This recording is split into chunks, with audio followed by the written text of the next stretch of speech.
Сәлеметсіздер, құрметті әріптестер. Бүгін сіздермен біз цифрлық контент пен ресурстарды қазақ тілі мен әдебиеті сабақтарында пайдалану туралы пайдалы ақпаратпен бөлісетін боламын.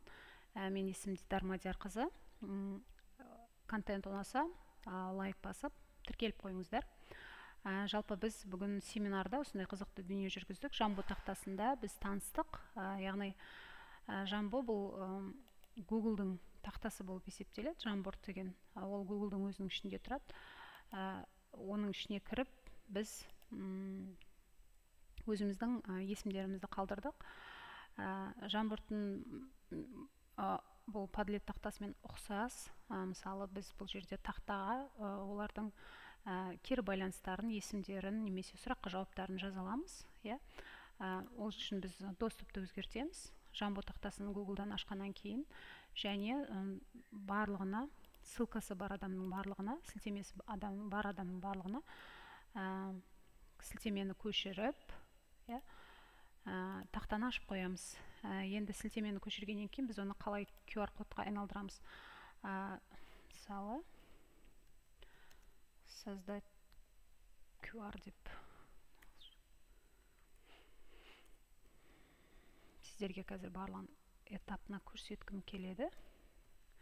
Көбіміз тіпті QR кодты да құрастыра алмай жатамыз. Кәдімгідей мына жерде QR кодты жасап шығарып беретін өзі бір арнайы сайт бар. Бұл жерде сіз өзіңіздің жаңағы Жамбо тақтасынан алдық біз. Сол жерге ссылканы қоямыз және бізге QR код шығарып береді. Міне біздің дайын болды QR кодымыз. Сол QR кодты жай ғана тартып аламыз. Бізде загрузки папкасында QR кодымыз дайын болды. Яғни оны әкеліп біз презентациямызға орналастыра саламыз. Бар жоғы осы. Және Жамбо тақтасында, Jamboard'та оқушылар жаңа айттық, кері байланыс жазса болады.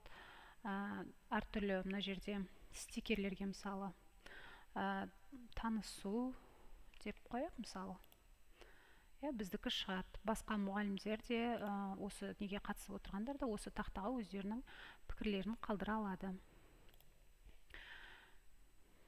Жалпы білім беретін мектеп мұғалімдер үшін қазақ тілі мен әдебиеті пәнінен СМК Edu.kz деген үлкен сайт жұмыс жасайды. Бұл жүйелі әдістемелік кешен, оны барлығыңыз білесіздер. Бұл жерде әдетте жақсы сабақ жоспарлары, одан кейін жақсы орта мерзімді жоспарлар, сондай-ақ презентациялар, сондай-ақ көптеген жоба жұмыстарының жоспарлары салынған. Екіншіден, ұсынатын тағы бір пайдалы сайттың бірі бұл педагогикалық диалог журналы жүктелген SPM.kz деген сайт. Бұл жерде сіздер журналды кәдімгідей әртүрлі жылдарда берілген журналдарды оқи аласыздар. Бұл жерде мықты зерттеу еңбектері бар. Маған өте ұнайтын журнал. Журналдың әр санында мұғалімдердің әртүрлі зерттеу жұмыстары қазақша, орысша, ағылшын тілінде көрсетілген. Баспа түрі қолжетімсіз болса, осындай электронды нұсқасын оқуларыңызға әбден болады. Сондай-ақ өздеріңізге белгілі тағы бір сайттың түрі бұл Ұлттық білім академиясы. Яғни қазіргі таңда ОБА Edu.kz деп аталатын сайт.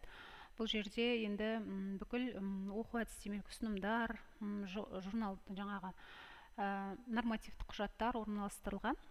Бұл жерде әрі жүктеп алуға да болады, әрі оның ішінде әр түрлі пәндерге байланысты қандай ұсынымдар бар, тіпті тәрбиелік жобаларға да байланысты ұсынымдар осында түгел көрсетілген. Бұны да пайдалануға кеңес беремін, өте пайдалы сайт. Екінші, бізде видео ресурстар. Біз өздеріңізге белгілі Рауан Кенжеханның басталған Білім Медиа Групп, Білімленд деген үлкен арнаны жүргізіп отыр. Қазір оның Twink білім деген несі бар, сайты бар. Ол Twink білімде кәдімгідей сапалы бейнероликтер бар. Бұл мұғалімдер үшін, мысалы, өте пайдалы контенттер. Оқушы үшін де, мұғалім үшін де өте пайдалы контенттер. Көбінесе YouTube-та сапасыз бейнероликтердің куәсі болып жатсақ, бұл жерде қазақша кәдімгі, мысалы, жер тақырыбын өткен кезде немесе мына жерге глоссарияға кірсек болады. Осы глоссарийда әртүрлі фильмдердің мысалы, мәселен, жер сілкінісі өте сапалы бейнероликтер бар.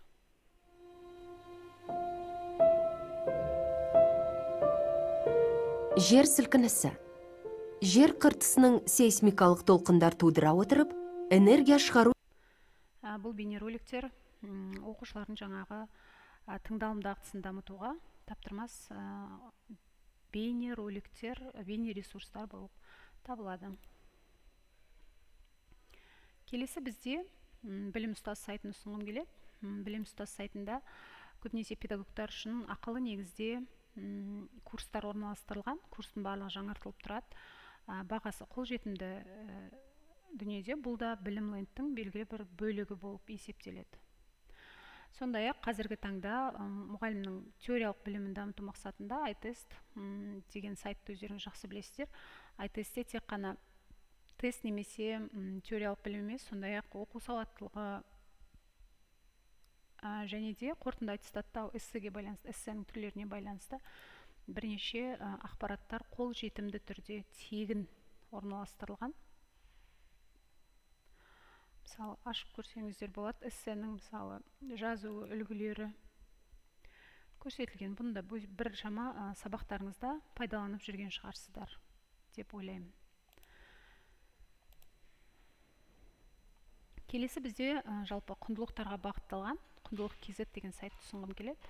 Құндылық KZ сайты бұл оқушыларды тәрбиеге бағыттауда керемет жаңағы тәрбиелік құрал ретінде ұсынатын сайттың бірі. Бұл жерде Qtalks деген күшті өздерінің бір алаңдары бар. Бұл жерде Qtalks'та кәдімгідей әркім өзінің жаңағы тәрбиелік дүниелермен бөліседі. Және де қызықты ақпараттар айтады, әртүрлі тақырыптар бар. Оқушыларға да тыңдатуға болады, өздеріңізде тәжірибе алмасуда немесе басқа бағыттарда осы дүниелерді көрсетсеңіздер болады. Тәрбиелік мәні бар дүниелер. Енді бізде жалпы Қазақстан Республикасында Ахмет Байтұрсынұлы атындағы тіл білімі институты үлкен жұмыс жасап жатыр. Олардың тілтаным және сөз тексер деген сайттары жұмыс жасайды. Біз тілтанымда кәдімгі қазіргі қазақ тіліне байланысты ілгері зерттеулерді, мақалаларды таба аламыз. Бұл жерде өте көп мақалалар орналастырылған, оның PDF нұсқасы барлығы қолжетімді аннотациясымен ұсынылады. Сондай-ақ сөз тексерде сондай. Сөз тексерде осы тілтанымның бір бөлігі, ол жерде сөзді тексеріп, аудиомәтіндер қолжетімді түрде берілген. Енді оқушылардың акты дағдыларын дамытуда storyboard, комикс жасау тақтасын ұсынамын. Бұл жерде storyboard сайтында оқушылар кәдімгідей сайт кешіріңіздер. Storyboardта қазір мен сіздерге кіріп көрсетейін. Storyboardта қазіргі таңдағы комикс жасау. Storyboard that деп аталады екен. Комикс жасау бойынша ақылы негіздегі сайтта бар және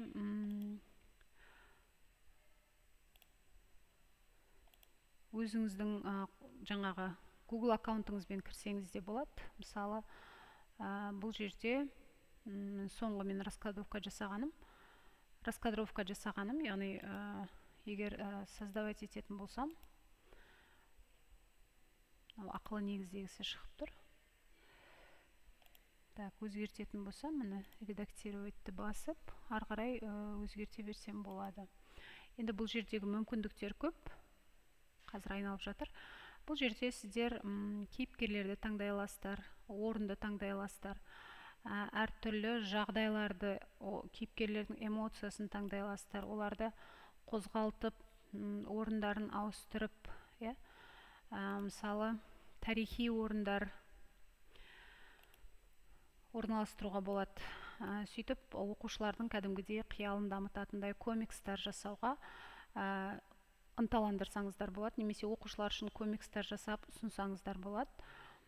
Сол арқылы оқушылар жаңағы әртүрлі осындай персонаждар арқылы өздерінің айтылым дағдыларын дамытады. Мысалы, мектепте деген сияқты. Мектепте мысалы жаңағы ұстаз бен оқушы мұғалім арасындағы әңгіме деген сияқты құрастырып жасасаңыздар болады. Бұл storyboard that деп аталады. Бұның толық қалай жұмыс жасау керек, қалай персонаждарды жұмыс істеуге болатындығы жайлы жаңағы бейнероликті да мен сілтемеге қоса аламын. Және сондай-ақ наракит деген жаңағы мәселен дыбыстайтын сайтты да ұсыналамын. Бұл жерде мәтінді дыбыстайды. Мәтінді дыбыстау барысында қазақша сіздерге мәтіндерді берсеңіздер оңай дыбыстап береді. Мәселен, бір мәтінді алайық.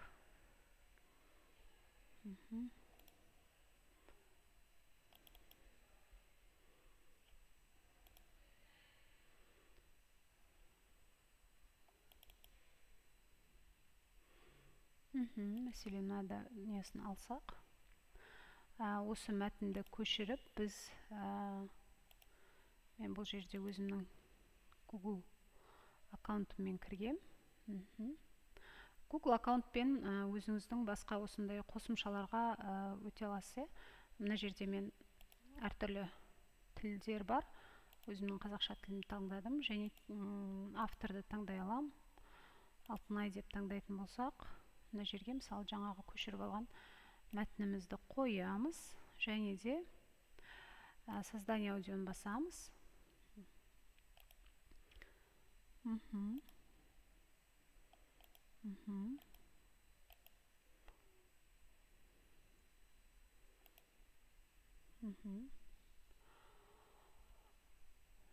Бізге аудио создавать етіп, оны біз жүктеп алсақ та болады.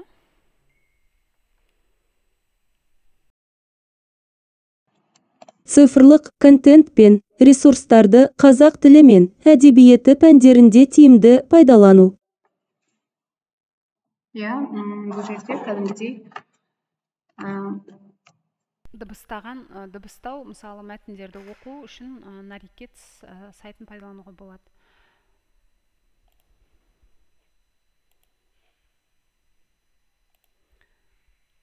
Келесі бізде әр мұғалім үшін жеке парақшаларда жүргізілу сұралады. Мәселен, мен осы YouTube каналымда және Instagramда үнемі мұғалімдерге пайдалы ақпараттармен толтыруға тырысамын. Сондай-ақ барлықтарыңызға белгілі, бұл Kahoot ойыны, оқушылар үшін өте қызық.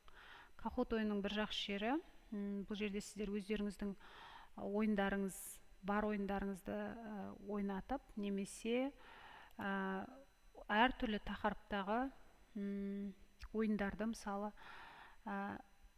цифрлық ресурстар тиімді қолдануға байланысты, мысалы мен ойын жасадым.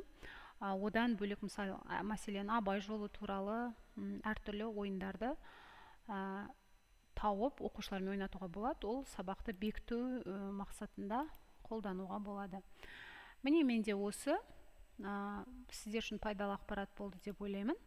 Назарларыңызға рахмет. Келесі кездескенше қош сау болыңыздар.